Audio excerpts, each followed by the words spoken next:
Madame Bonnefoy. Thank you. I will speak in French. OK. Dans les premières réponses que vous avez indiquées, tous les deux, vous considérez que vous n'étiez pas au courant des fraudes sur les dispositifs d'invalidation, mais en même temps, vous saviez pertinemment qu'il y avait une vraie distorsion entre les émissions de polluants en laboratoire et en conditions réelles. Donc il y a bien une raison. Par ailleurs, sur la détection des dispositifs d'invalidation, vous faites tous les deux exactement la même réponse écrite à la question 11. Vous dites que c'est impossible de détecter. Comment pouvez-vous être aussi certain qu'il est impossible de les détecter? Quand on fait cette affirmation, c'est que finalement, il y a eu une recherche. Donc, est-ce que vous avez demandé et fait faire une recherche sur la détection des dispositifs d'invalidation? Peut-être le terme impossible est un peu ambigu, parce que impossible, c'était à l'époque, on n'a pas pu. Impossible va exclure de tout, mais pour nous, ce n'était pas possible d'identifier. Impossible dans le sens que nous n'avons pas eu les mesures ou les moyens de les découvrir. Et vous avez jamais demandé au GRC ou à d'autres organismes de faire des recherches pour pouvoir les détecter? C'était quand même un challenge très important. Il y avait une question de santé publique derrière. Donc, est-ce qu'il n'y a pas eu le souci de rechercher pour s'assurer que la réglementation 715/2007 soit correctement appliquée? Je me souviens seulement d'une fois que j'ai eu un contact avec le directeur général du GSI et je lui ai demandé « Est-ce que tu as une idée? Qu'est-ce qu'ils font ?» Il a dit « Non, on n'a pas une idée. » Et vous n'avez pas demandé « Enquêter, s'il vous plaît, rechercher »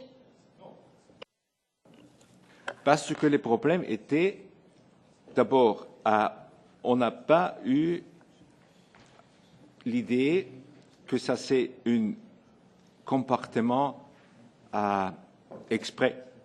On a plutôt pensé que notre Mr. Turmes, vous êtes sur mon liste. Monsieur Turmes, vous êtes sur la liste. On n'a pas eu une idée comment peut fonctionner un tel instrument.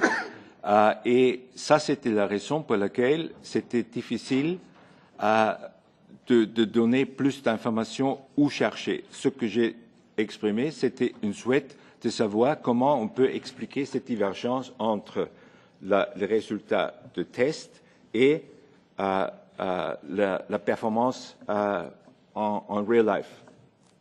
Mais ça, c'est tout ce que je peux dire. Oui, si je peux compléter, et on était conscient qu'il y avait cette différence, je le confirme, mais personne n'a jamais pensé que cela venait d'une fraude, mais plutôt des flexibilités qui étaient permises par les tests. Par exemple, je me suis renseigné au début de mon mandat quelles sont ces flexibilités.